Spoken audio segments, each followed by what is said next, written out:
रहीम अस्सलाम वालेकुम। आप देख रहे हैं द नैरेटिव। मेरा नाम है उबैद शाह। नाज़रीन, तहरीक इंसाफ के हवाले से एक बड़ी खबर। अबू ज़र सलमान नियाज़ी जो वकील तहरीक इंसाफ हैं, उन्होंने बताया है कि तहरीक इंसाफ के पास plan A B C D E मौजूद हैं। अब उन्होंने प्लान ए के बाद बी आजमाया है, बी के बाद सी आजमाया है, ये तो अभी हमें नहीं पता। और काफ़ी हमने कोशिश की अपने सोर्सेज से भी, अबू ज़र सलमान साहब के इर्द गिर्द से भी बड़ी गैदर करने की कोशिश की है इन्फॉर्मेशन, कि हमें वो बता सकें, किसी तरह हमें पता चल जाए कि तहरीक इंसाफ का प्लान है क्या। बल्ले के हवाले से बड़ी कंट्रोवर्सी पाई जा रही है। परवेज़ खटक साहब पहले क्लेम कर रहे थे कि बल्ले का निशान मुझे ऑफ़र किया गया था, लेकिन अब परवेज़ खटक साहब बिल्कुल मुनकर हैं इस चीज़ से, कह रहे हैं नहीं, मुझे तो किसी ने ऑफ़र नहीं की थी। इलेक्शन कमीशन की जानिब से भी तरदीद आ गई है। एक निजी टीवी पे परवेज़ खटक साहब ने इंटरव्यू भी दिया, उसमें भी कहा कि नहीं जी, बल्ले का निशान, मैं एक यूज्ड निशान नहीं लेना चाहता। पीटीआई पार्लियामेंटेरियंस जो है वो एक इंडिपेंडेंट एंटिटी और एक इंडिपेंडेंट जमात के तौर पे सामने आएगी आने वाले इंतखाबात में। और परवेज़ खटक साहब तो क्लेम करते हैं बेसिकली कि पूरा केपीके उनके साथ खड़ा हुआ है, लेकिन ग्राउंड रियलिटी हमें कुछ और नज़र आती है। जहाँ तक नौशहरा की बात है, नौशहरा में ज़रूर कुछ चंद लोग ज़रूर होंगे जो परवेज़ खटक साहब को फॉलो करते होंगे, उनके साथ उनकी एफिलिएशंस होंगी, लेकिन ऑन मैसिव लेवल ये हमें नज़र नहीं आता कि परवेज़ खटक साहब को इतनी ज़्यादा मकबूलियत हासिल है केपीके के अंदर। और अबू ज़र सलमान नियाज़ी साहब बहरहाल जो वकील तहरीक इंसाफ हैं, वो ये कहते हैं कि हमें प्लान हमारे पास है और बल्ला हमें वापस मिल जाएगा। अब बल्ला उन्हें कैसे मिलेगा वापस, ये तो अब तहरीक इंसाफ की क़यादत ही जानती है। बहरहाल इलेक्शन कमीशन के लिए कल एक बहुत अहम दिन है, तहरीक इंसाफ के लिए भी इंतहाई अहम दिन है। अपडेट हम आपको मज़ीद इस हवाले से करते रहेंगे। मज़ीद बड़े मुकाबले होने जा रहे हैं। हम आपसे कुछ थोड़ा सा ज़रा ये एक बता दें आपको कि किस हलके से कौन किस के मद्दे मुकाबिल है। NA 130 लाहौर से नवाज शरीफ और यास्मीन राशिद, मतलब मुस्लिम लीग नून और पीटीआई, इनके दरमियान कांटे का मुकाबला होगा।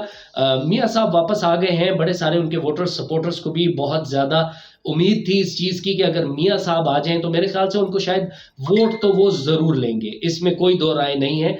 लेकिन यास्मीन राशिद साहिबा भी बड़ी दबंग लेडी हैं। जितनी उन्होंने सख्तियाँ झेली हैं, मेरे ख्याल से वोट बैंक तहरीक इंसाफ का, तो अभी तक जितने भी पोल्स हो रहे हैं, तहरीक इंसाफ जो है वो दैट लुक्स अनबीटेबल। दूसरे नंबर पे हमारे पास आ जाते हैं कराची से NA 242 शहबाज शरीफ मुस्लिम लीग नून, मुस्तफ़ा कमाल MQM पाकिस्तान और कादिर मंदुखेल पीपल्स पार्टी। अब पीपल्स पार्टी ने, जाहिर है सिंध में तो काफ़ी ज़्यादा वोट उनका होता है। MQM का वोट पहले हुआ करता था किसी दौर में, मुस्तफ़ा कमाल साहब ने, अब PSP उनकी ख़त्म हो चुकी है, अब वो MQM में है। MQM का वोट बैंक कहीं नज़र तो नहीं आता। तो ये मेरे ख्याल से इसके अंदर तो पीपल्स पार्टी जो है वो मेरे ख्याल से ले जाएगी, क्योंकि तहरीक इंसाफ अगर होती वो तो क्लीन स्वीप कर देती, जैसे कि 2018 के इंतखाबात में PTI ने किया था। PTI के कैंडिडेट्स वहाँ पे अब नज़र नहीं आ रहे, कादिर मंदुखेल साहब ही नज़र आ रहे हैं। NA 127 लाहौर से बिलावल भुट्टो, वाह, बिलावल भुट्टो 3P वाले जो चेयरमैन हैं वो कॉन्टेस्ट करेंगे लतीफ़ खोसा साहब, जिन्होंने हाल ही में तहरीक इंसाफ ज्वाइन की है।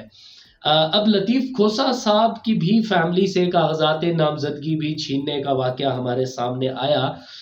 उसके ऊपर भी आपको पता है लेटर भी लिखा गया, चीफ इलेक्शन कमिश्नर पंजाब उनकी तरफ से भी आया, नोटिस भी जारी हुए, बड़ा कंडेम किया गया इस चीज़ को कि जी ये चीज़ें नहीं होनी चाहिए। मेरे ख्याल से लेवल प्लेइंग फील्ड तो तमाम सियासी जमातों को मिलनी चाहिए, इसके अंदर कोई प्रॉब्लम नहीं होना चाहिए। आई थिंक देखें, एट द एंड पाकिस्तान का भला होना चाहिए, अवाम को ये मैंडेट ये वाला अवाम के पास होना चाहिए कि किसका इंतखाब उन्होंने करना है। हमारे जो निगरान वज़ीर आज़म हैं वो भी बड़ी जगहों पे इंटरव्यूज़ दे रहे हैं, उनका तो मैंडेट समझ में आजकल नहीं आ रहा कि उनका मैंडेट की जो डेफिनेशन है वो कहाँ पर जाती है, कि किसको सिक्योरिटी देनी है, किसको सिक्योरिटी नहीं देनी।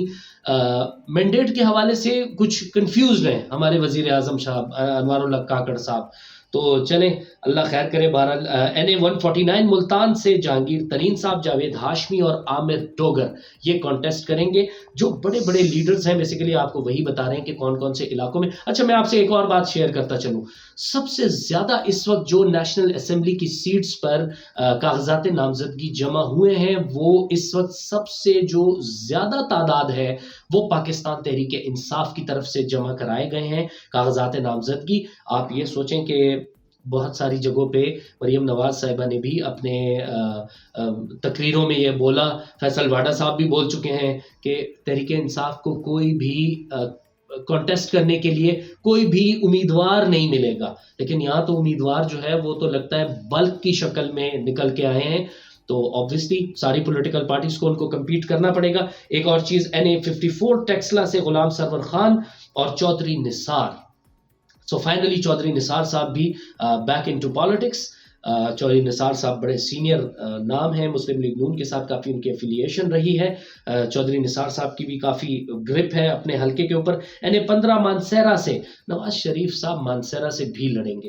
مانسہرہ سے اعظم سواتی صاحب ان کے مد مقابل ہوں گے جو کہ تحریک انصاف سے تعلق رکھتے ہیں. کانٹے کا مقابلہ ہوگا. اللہ کرے الیکشنز اچھے طریقے سے ہوں. اور دوسرا یہ ہم نے خبر ہمیں یہ بھی ملی کہ الیکشن کمیشن کا انتہائی حساس پولنگ سٹیشنز پر CCTV کیمرے لگانے کا فیصلہ.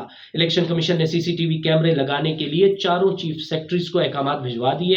DROs کی جانب سے قرار دیے گئے انتہائی حساس پولنگ سٹیشنز پر خفیہ کیمرے لگائے جائیں. مراسلے میں یہ بھی کہا گیا ہے. اپنا بہت سارا خیال رکھیے گا. ہم آپ کو اپڈیٹ کرتے رہیں گے. Thank you so very much.